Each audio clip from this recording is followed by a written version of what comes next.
We all think about the legacy we're going to leave behind. But what if we've been looking at it all wrong? What if the way we measure a legacy is just off? Today, we're going to get into what really lasts when everything else is gone. So I'm going to ask you this straight up. If legacy isn't about the money in the bank or how many people remember your name, then what is it? What's the one thing that actually survives you? Just think about it. The physical stuff we build, it doesn't last, right? Every big building, every monument, every fancy house, they all eventually turn to dust. And what about money? That's even more fleeting. Fortunes get spent, they get lost, usually within just a couple of generations. Money's a tool for right now, sure, but it's definitely not an echo that lasts forever. Okay, so buildings crumble, money disappears. What about fame? Well, even the biggest names you can think of eventually just become a footnote in some history book. Their stories just kind of fading away. So when all the stuff is gone, when the memories start to fade, what's actually left? It's one thing. The only thing that truly endures is your values. That's the real legacy. That is the true inheritance. All right, so that brings up a huge question, right? Why do most legacies, especially the ones built on money and stuff, seem so fragile? Why do they just evaporate? Look at history. It's basically a giant graveyard of forgotten legacies. You see it again and again. You have these super wealthy families whose fortunes just vanish. You have powerful empires that collapse into nothing. You have names that were once on everyone's lips that, nobody recognizes today. And this isn't some random accident. It's a pattern. So what's the reason for this collapse? What's the diagnosis? Well, it's not a lack of resources. They had plenty of money, plenty of power. The real root cause is a failure of shared values. Without that solid foundation, the money gets divided and lost, the power corrupts, and the whole thing just rots from the inside out. And this right here gets to the heart of it. Money? Well, money can be inherited. It's passive, you just hand it over. But values? Values have to be transmitted. They're active. They don't just transfer automatically in a will. They have to be shown, they have to be lived every single day. Okay, so we're saying values are the real currency, the thing that actually lasts. But what does that even mean? What are values, really? Let's break it down into something we can actually use. First off, values are not slogans. They're not those cheesy motivational posters you see hanging on a wall. They're not just words. Your real values are the invisible rules you live by. They're your decision-making filters. They're what guides you when the pressure is on, when temptation shows up, or when a really easy shortcut looks super appealing. That's when you find out what you truly value. I love this idea here. Achievements, they're just moments. They have an expiry date. But values, they're patterns. Look, people might forget the specific thing you built or what you owned or even the awards you won. But you know what they'll remember? They'll remember what you stood for, what you absolutely refused to compromise on, what you protected. Things like honesty, kindness, resilience, those don't have a shelf life. They're timeless. So this is the big question then.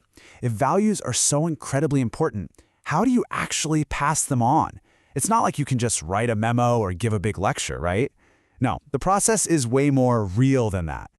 It really boils down to three key things. First up is repetition. We're talking about consistent actions over time, not some big, grand gesture you do once. Second is example. Pretty simple. People learn from what they see you do, not what you tell them to do. And third, consequence. This one is huge. People figure out your values by watching what you reward, what you put up with, and, this is a big one, what you're willing to walk away from. And that's the bottom line, isn't it? Your behavior is the curriculum. It's the lesson plan. Which brings us to a really dangerous myth, this idea that, they'll just figure it out on their own. But values don't just magically appear. If you're not actively modeling them, reinforcing them, protecting them, a vacuum forms.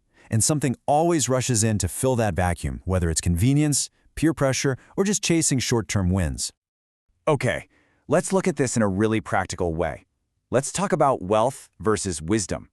What happens when you have a lot of resources, like money, but you look at it with and without a strong set of values? It's funny. When you ask people what a life well-lived actually looks like, the answers are crystal clear.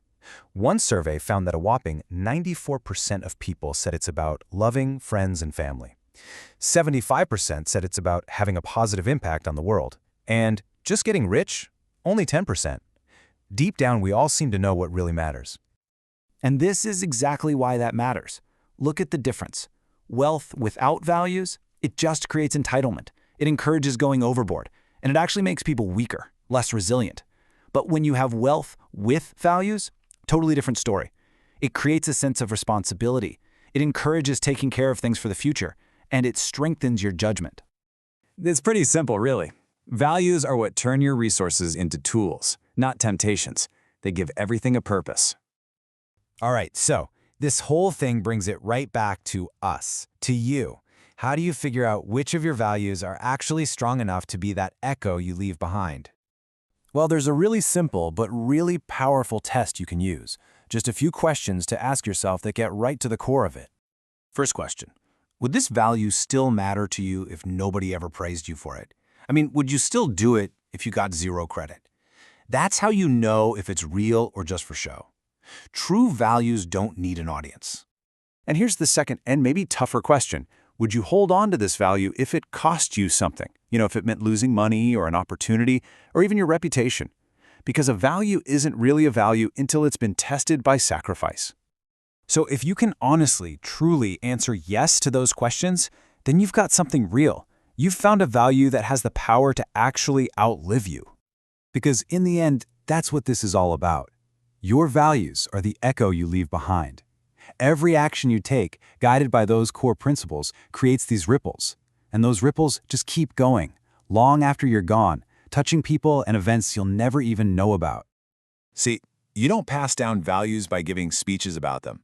You pass them down by living them, consistently, by defending them, even when it's hard, and by just letting other people absorb them through your actions.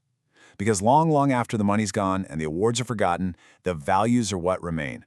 They live inside other people, and those values, they will be what speaks for you when you no longer can.